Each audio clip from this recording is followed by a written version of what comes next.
हर हर महादेव। जय विष्णु भगवान।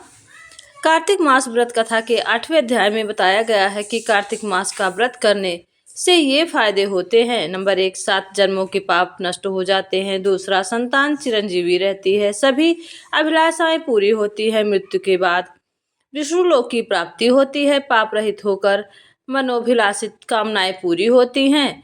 तीर्थ, दान और व्रतों से मिलने वाले फायदे से करोड़ गुना ज्यादा पुण्य फल प्राप्त होता है। कार्तिक मास से जुड़ी कुछ अति आवश्यक बातें। कार्तिक मास को दामोदर माह के नाम से जाना जाता है। कार्तिक मास में भगवान विष्णु और माँ लक्ष्मी जी की पूजा की जाती है।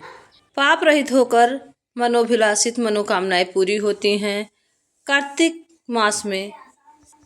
मास में तुलसी पूजन का विशेष महत्व है। कार्तिक मास में पवित्र नदी में स्नान करने का भी विशेष महत्व है। कार्तिक मास में दीपदान का भी विशेष महत्व है।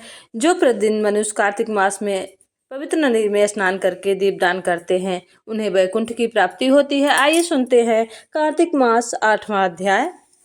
इससे पहले जो भी चैनल पे नए हैं, प्लीज चैनल को लाइक से सब्सक्राइब करिएगा और ज़्यादा से ज़्यादा शेयर करिएगा और कमेंट बॉक्स में जय विष्णु भगवान, माँ लक्ष्मी, तुलसी माता लिखना ना भूलिएगा और बेल आइकन को प्रेस करना ना भूलिएगा, जिससे मेरी आने वाली सारी नोटिफिकेशन आपको मिल सके। तो आइए सुनते हैं कथा पूरा जरूर सुनिएगा, तभी फल की प्राप्ति होती है। कार्तिक मास की 8वें अध्याय की कथा बताते हुए श्री कृष्ण जी कार्तिक मास की उद्यापन विधि के बारे में विस्तार पूर्वक बता रहे हैं। यह बता रहे हैं कि कार्तिक मास पर व्रत रखने पर उद्यापन कैसे करना चाहिए। श्री नारद जी बोले कि हे राजन, अब मैं कार्तिक के व्रत की उद्यापन विधि सम्यक प्रकार से वर्णन करता हूँ, उसे ध्यान से सुनिए। व्रती को चाहिए कि कार्तिक मास में शुक्ल पक्ष की चतुर्दशी को व्रत के संपूर्ण फल और जो पुण्य फल प्राप्त होता है और विष्णु भगवान की प्रसन्नता के लिए उद्यापन करे। तुलसी जी के ऊपर सुंदर 4 दरवाजे बनाए, वन दरबार तथा फूलों से सुसज्जित करे। चंवर से सुशोभित वह मंडप बनाए। चारों द्वारों पर मिट्टी के बने हुए पुण्यशील, सुशील, जय और विजय नामक 4 द्वारपालों को पृथक पृथक बैठाए। तुलसी की जड़ के 4 रंगों से सुशोभित उत्तम सर्वोत्तम भद्र का चक्र बनावे। उसके ऊपर पंचरत्न नारियल रखे और शुद्ध वस्त्र से कलश को आरक्षित करे। उस कलश के ऊपर शंख, चक्र, गदा, पद्य और पीताम्बर धारी लक्ष्मी युक्त विष्णु भगवान का पूजन करे। कार्तिक मास का व्रती इंद्रादि लोक पूजन मंडप में करे। द्वादशी को विष्णु भगवान जागते हैं। त्रयोदशी को देवताओं ने विष्णु भगवान का दर्शन किया था, इसलिए भगवान की उद्यापन पूजा चतुर्दश तिथि को शांत मन से की जाती है। इस दिन संयम और शांत चित्त से व्रत भी करना चाहिए। अपने गुरु की आज्ञा अनुसार स्वर्ण की मूर्ति बनवाकर षोडशोपचार तथा विधि नैवेद्य से भगवान का पूजन करे। विधि प्रकार से मांगलिक गायन, वाद्य तथा कीर्तन करके उस रात्रि में जागरण करे। जो प्राणी श्रद्धा पूर्वक भगवान का कीर्तन करते हैं,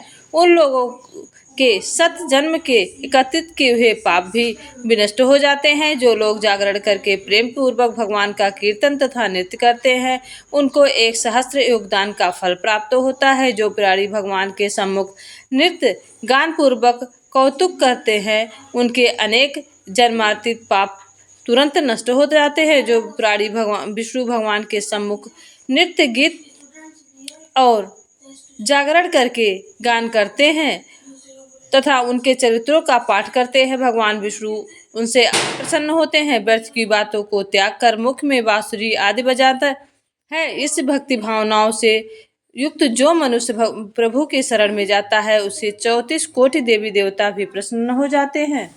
और इस पूजा के दौरान क्षमा याचना करके प्रभु से और माँ तुलसी माता से, लक्ष्मी जी से प्रार्थना करनी चाहिए। प्रार्थना मंत्रों का अर्थ, आप सब लोगों की अनुकंपा से मुझ पर विष्णु भगवान सर्वदा प्रसन्न रहें। इस व्रत के करने से मेरे 7 जन्मों के किए हुए पाप नष्ट हो जाएं और मेरी संतान चिरंजीवी रहे। इस पूजा के द्वारा मेरी सभी अभिलाषाएं पूर्ण हों। मेरी मृत्यु होने के पश्चात मुझसे अतिशय दुर्लभ विष्णु लोक प्राप्त हो। व्रत करने वाला इस प्रकार ब्राह्मणों से क्षमा की प्रार्थना करे और उनको प्रसन्न करके विदा करे। पूजा की उन संपूर्ण वस्तुओं को गौ के साथ गुरु को देवे। इसके पश्चात बंधुओं और मित्रों के साथ स्वयं भी भोजन करे। कार्तिक अथवा माघ मास के उद्यापन के नियम इसी प्रकार कहे गए हैं। इस प्रकार जो प्राणी विधि विधान सहित कार्तिक मास का व्रत और उद्यापन करता है वह पाप रहित होकर मनोकामनाओं को प्राप्त करता है। अंत में विष्णु लोक में निवास करता है। तीर्थ दान और सब प्रकार के पुण्य करने से जो फल प्राप्त होता है उससे करोड़ गुना अधिक पुण्य फल विधि पूर्वक कार्तिक मास का व्रत करने से होता है। वे प्राणी धन्य हैं जो इस व्रत का नियम पूर्वक उद्यापन करते हैं। इस संसार के सुख भोग कर इस संसार के सुख भोग कर विष्णु लोक में निवास करते हैं। तीर्थ दानों तथा सब व्रतों के करने से जो फल प्राप्त होते हैं उससे करोड़ गुना अधिक पुण्य फल विधिवत कार्तिक मास का व्रत करने से मिलता है। वे प्राणी धन्य हैं, वे पूजनीय हैं और उन्हीं का इस संसार में जन्म लेना सफल है जिन्होंने विष्णु भगवान की भक्ति में तत्कालीन होते हुए कार्तिक मास का व्रत किया है। कार्तिक मास का व्रत करने वाले के पुण्य भय से उनके समस्त पाप कांपते हैं और इधर उधर भागते फिरते हैं और कहते हैं कि अब हमारा जाना कहाँ होगा। इसलिए कार्तिक मास के व्रत के विधान को जो भी भक्ति पूर्वक सुनता है और उसी विधि विधान के साथ व्रत का उद्यापन करता है उसकी सभी इच्छाएं पूरी होती हैं और माँ लक्ष्मी प्रसन्न होती हैं। घर में सुख समृद्धि का वास होता है और उसका यश लोक परलोक तक फैलता है। इस व्रत का उद्यापन कार्तिक मास के व्रत का उद्यापन जितना भक्ति भाव से व्रत किया जाता है उतने ही भक्ति भाव से अगर विधि शास्त्रों के विधि अनुसार अपने गुरु के द्वारा बताए गए मार्ग पर चलकर इस व्रत का उद्यापन किया जाता है तो उसके समस्त दुख नाश हो जाते हैं और सभी मानसिक पीड़ाएं मिट जाती हैं। शरीर में निरोग जीवन प्राप्त होता है और उसके जीवन में कभी भी कष्ट नहीं आता। और माँ तुलसी जी की और विष्णु भगवान की माँ लक्ष्मी जी की कृपा हमेशा बनी रहती है और उस आंगन में तुलसी हमेशा हरी भरी रहती हैं। कार्तिक मास में द्वादशी के दिन उद्यापन और पूजा अर्चना मंगल गान और भजन कीर्तन करने से भी प्रभु अति प्रसन्न होते हैं। जो भक्त कार्तिक मास का व्रत नहीं करते वे अगर मंगल गान करते हैं, प्रभु का भजन करते हैं और प्रभु की भक्ति में लीन रहते हैं, सिर्फ एक दीपक आप प्रदोष टाइम में जलाते हैं तो आपको भी पूरे कार्तिक मास के व्रत के बराबर ही पुण्य फल प्राप्त होता है। इसलिए कार्तिक मास में आप प्रदोष काल में दीपक सभी देव स्थान पर अवश्य ही जलाएं।